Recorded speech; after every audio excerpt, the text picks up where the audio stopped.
Everyone, কেমন আছেন আপনারা সবাই? চলে আসলাম রান্না করতে।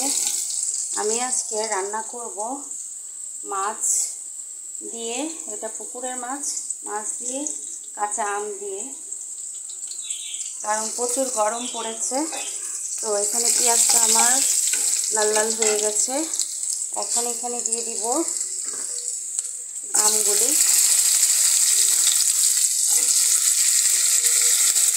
সাথে বেলুম্ব আছে। বেলুম্ব কিনেন কিনা জানি না, যারা কিনেন তো ভালো, এটাও একটা টক ফল। তো আমি এগুলোকে একটু ভেজে নেব হালকা করে, কারণ এতটাই গরম পড়েছে, এই টক একটু খেলে ভালো লাগে, শরীরটাও ঠান্ডা থাকে। তো ভেজে নিলাম।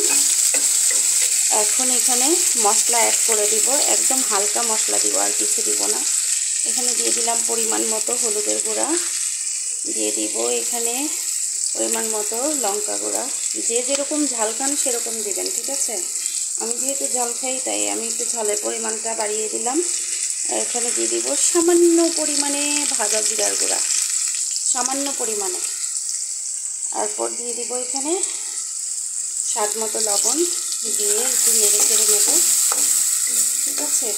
যাতে মশলাটা পুড়ে না যায়, তার জন্য আমি এখানে পানি অ্যাড করে দিলাম। তরকারিটা এতটা স্বাদের হয়, আর যেহেতু প্রচুর গরম পড়েছে, একটু টকটক খেলে ভালো লাগে, তাই আমি এখানে মাছের পাতলা ঝোল করব কাঁচা আম দিয়ে। তো রেসিপিটি যদি ভালো লেগে থাকে অবশ্যই আপনারা বাসায় ট্রাই করে দেখবেন। আর যদি ইউটিউব চ্যানেল থেকে দেখে থাকুন তাহলে অবশ্যই চ্যানেলটা সাবস্ক্রাইব করবেন, আর পেজ থেকে দেখে থাকলে অবশ্যই পেজটা ফলো দিয়ে পাশে থাকবেন। তা আমি একটু কষিয়ে দিচ্ছি ভালো করে।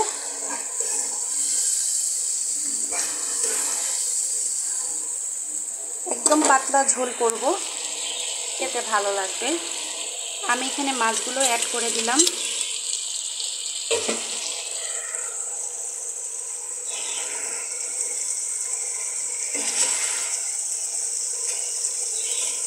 মাছগুলো অ্যাড করে আমি একটু নেড়ে চেড়ে দিচ্ছি যাতে মশলাটার সাথে মিশে যায়।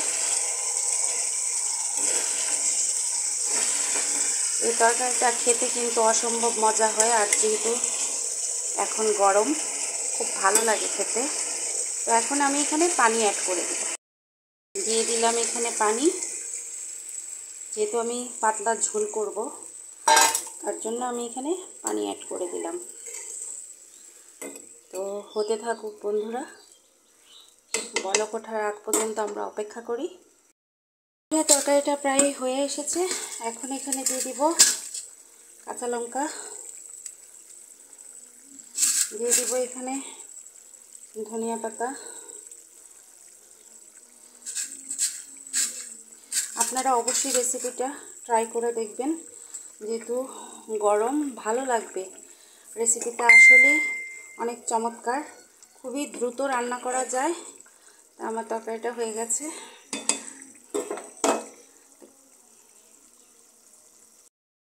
আমার তরকারিটা কেমন হয়েছে অবশ্যই কমেন্ট বক্সে কমেন্ট করে জানাবেন। তা আজকে এই পর্যন্তই। আল্লাহ হাফেজ।